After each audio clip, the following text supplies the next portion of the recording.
दोस्तों नमस्कार। कुमार कौशल क्लासेस में आपका स्वागत है। दोस्तों आज सामान्य विज्ञान के एक इम्पॉर्टेंट टॉपिक पर हम बात करेंगे जिसका नाम है केमिस्ट्री। यानी केमिस्ट्री से रिलेटेड प्रश्नों पर हम और आप चर्चा करेंगे जो आपके आगामी exam RO, ARO, UPSI, UPP, UP SSSC तथा एसएससी से रिलेटेड अन्य एग्ज़ाम में बहुत ही इम्पॉर्टेंट सिद्ध होगा। तो हम चलते हैं पहले प्रश्न की तरफ। पहला प्रश्न कह रहा है, अमेरिका द्वारा पहली बार जापान के किस शहर पर परमाणु बम फेंका गया था? ऑप्शन है नागासाकी, हिरोशिमा, टोक्यो तथा हांगकांग। तो इसका करेक्ट आंसर है हिरोशिमा। इसका करेक्ट आंसर है अमेरिका द्वारा पहली बार बम हिरोशिमा पर फेंका गया था। इस बम का नाम था लिटिल बॉय। इस बम का नाम था लिटिल बॉय। और वहीं दूसरी बार बम फेंका गया था जापान के नागासाकी पर जिसका नाम था फैट मैन। जिसका नाम था फैट मैन। तो अमेरिका द्वारा अगर क्वेश्चन आता है अमेरिका द्वारा पहली बार जापान के किस शहर में बम फेंका गया था, तो हमारा करेक्ट आंसर होगा हिरोशिमा पर। 6 अगस्त 1945 को हिरोशिमा पर लिटिल बॉय नामक बम फेंका गया था अमेरिका द्वारा। और उसी के 3 दिन बाद नागासाकी में बम फेंका गया था, वो भी अमेरिका के ही द्वारा। तो पहला प्रश्न हमारा ये बनता है, इसमें 2 प्रश्न बनते हैं। पहला प्रश्न बनता है अमेरिका द्वारा पहली बार बम कहाँ फेंका गया? हिरोशिमा। अगर पूछा जाता अमेरिका द्वारा दूसरी बार बम विस्फोट कहाँ किया गया था, तो जापान के नागासाकी में। तो हमारा करेक्ट आंसर है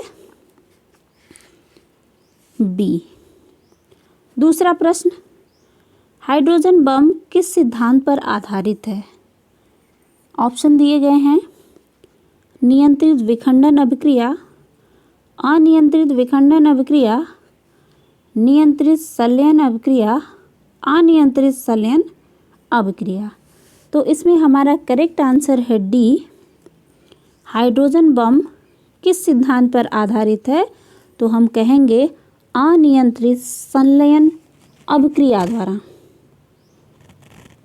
प्रथम हाइड्रोजन बम एडवर्ड टेलर ने तथा उनके अन्य साथियों ने, जो अमेरिका के रहने वाले थे, 1952 में बनाया। 1952 में बनाया, जिसमें संलयन अभिक्रिया बहुत तेज़ी से चल रही थी। इसके परिणाम स्वरूप सबसे अधिक विकिरण पैदा हुई, यानी अनियंत्रित संलयन अभिक्रिया द्वारा बहुत ज़्यादा विकिरण पैदा हुई। और हम बता दें हाइड्रोजन बम में क्या क्या चीज़ें पड़ती हैं। तो हाइड्रोजन बम में ड्यूटेरियम और ट्राइटियम के नाभिकों के संलयन से होता है, जो बहुत ऊर्जावान होता है और इसके विस्फोट से बहुत ही ऊर्जा मुक्त होती है। तो हमारा करेक्ट आंसर है डी। अगला प्रश्न है, अगला प्रश्न कह रहा है किस प्रकार की अभिक्रिया से सबसे अधिक हानिकारक विकिरण पैदा होता है? इसका ऑप्शन है संलयन अभिक्रिया, विखंडन अभिक्रिया, रासायनिक अभिक्रिया तथा प्रकाश रासायनिक अभिक्रिया। इसका करेक्ट आंसर है संलयन अभिक्रिया। पूछा है ना हानिकारक, अधिक हानिकारक किसके कारण होता है? तो संलयन अभिक्रिया द्वारा सबसे ज़्यादा हानिकारक विकिरण पैदा होती है। अगले प्रश्न की तरफ चलते हैं। अगला प्रश्न कह रहा है चॉकलेट स्वास्थ्य के लिए हानिकारक हो सकते हैं क्योंकि उनमें की मात्रा अधिक होती है। ऑप्शन दिया गया है जिंक, निकेल, सीसा तथा कोबाल्ट। इसका करेक्ट आंसर होगा सीसा यानी लेड।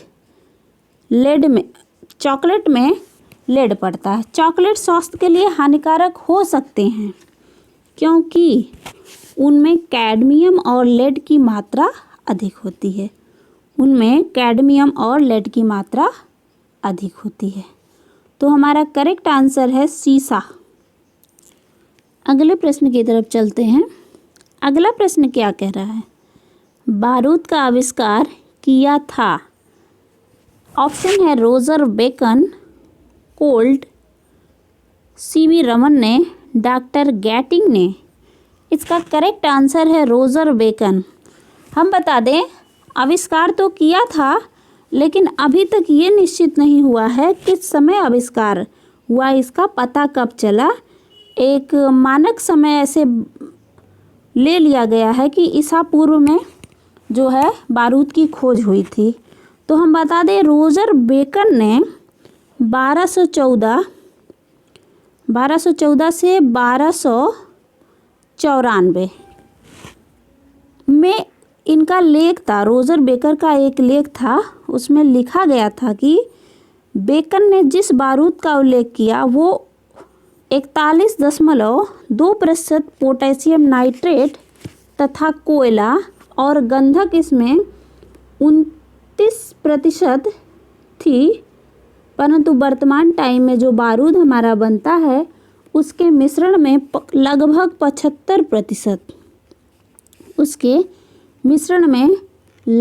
75% पोटेशियम नाइट्रेट तथा 15% चारकोल तथा 10% गंधक का प्रयोग किया जाता है।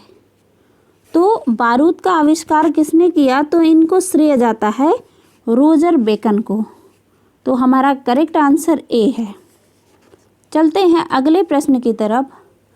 अगला प्रश्न क्या कह रहा है? क्या ये कह रहा है बारूद एक मिश्रण होता है। आज तो बारूद से ही बहुत सारे प्रश्न हो गए, कोई नहीं, देखते हैं। बारूद का एक मिश्रण होता है। ऑप्शन दिया गया है बालू और टीएनटी। टीएनटी का पूरा नाम होता है नाइट्रोटाइलून, ट्राई नाइट्रोटाइलुइन यानी टीएनटी। दूसरा ऑप्शन है टीएनटी और चारकोल। तीसरा ऑप्शन है नाइडर सल्फर और चारकोल का। और अगला ऑप्शन है सल्फर बालू और चारकोल का। तो इसमें हमारा करेक्ट आंसर है नाइटर। नाइटर को नाइट्रेट भी कहते हैं। नाइट्रेट सल्फर और चारकोल का मिश्रण बारूद में होता है। तो हमारा करेक्ट आंसर है सी। अगला प्रश्न कह रहा है ट्राई नाइट्रोटाइलुइन यानी टीएनटी का विस्फोटक निम्नलिखित में से किसके मिश्रण द्वारा बनता है? तो इसमें ऑप्शन दिया गया है ammonia chloride, ammonia nitrite, ammonium sulphate तथा अमोनियम नाइट्रेट। तो इसका करेक्ट आंसर है अमोनियम नाइट्रेट। टीएनटी विस्फोटक अमोनियम नाइट्रेट के मिश्रण द्वारा तैयार किया जाता है। अगले प्रश्न की तरफ चलते हैं। अगला प्रश्न कह रहा है परमाणु ऊर्जा के उत्पादक में प्रयोग किया जाने वाला आइसोटोप निम्नलिखित में से कौन सा है?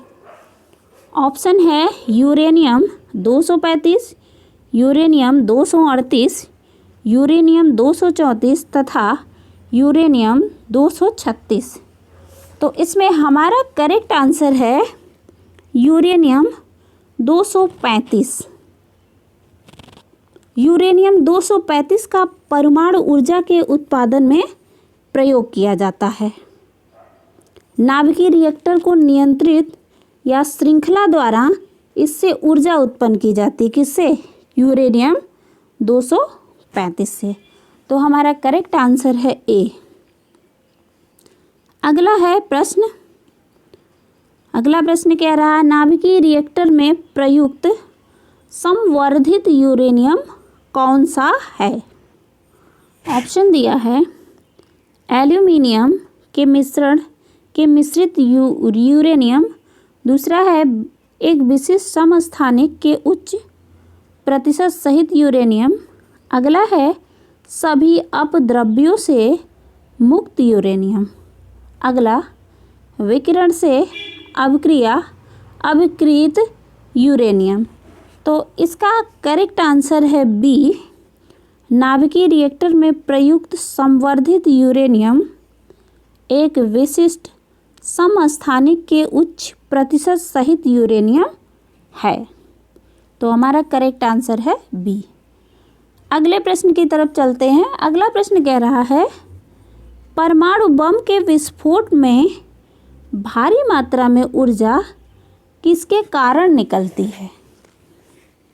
ऑप्शन है द्रव्य का ऊर्जा में परिवर्तन, रासायनिक ऊर्जा का ताप ऊर्जा में परिवर्तन, यांत्रिक ऊर्जा का नाभिकीय ऊर्जा में परिवर्तन तथा न्यूट्रॉन का प्रोटॉन में परिवर्तन। तो करेक्ट आंसर है द्रव्य का ऊर्जा में परिवर्तन। परमाणु बम विस्फोट में भारी मात्रा में ऊर्जा निकलने के कारण द्रव्यमान ऊर्जा में परिवर्तन होता है और इसी को हम समीकरण में अगर देखें तो E बराबर mc स्क्वायर के अनुसार द्रव्यमान में कमी जब आती है तब ऊर्जा का रूपांतरण होता है।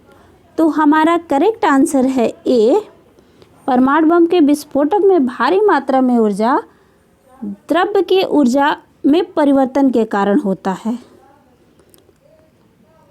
दोस्तों, मेरी आज की वीडियो आपको कैसी लगी? अगर मेरी वीडियो आपको अच्छी लगी तो प्लीज़ लाइक, शेयर और सब्सक्राइब ज़रूर करें। और हाँ दोस्तों, अगर आप क्वेश्चन देख रहे हैं तो इसका आंसर करने की भी कोशिश करिए, तो इससे आपका भी तैयारी हो जाएगी और मुझे भी पता लगेगा किसको कितना इसके बारे में नॉलेज है। ठीक है, आज का वीडियो देखने के लिए आपका बहुत बहुत धन्यवाद। आपका दिन शुभ हो। Bye bye.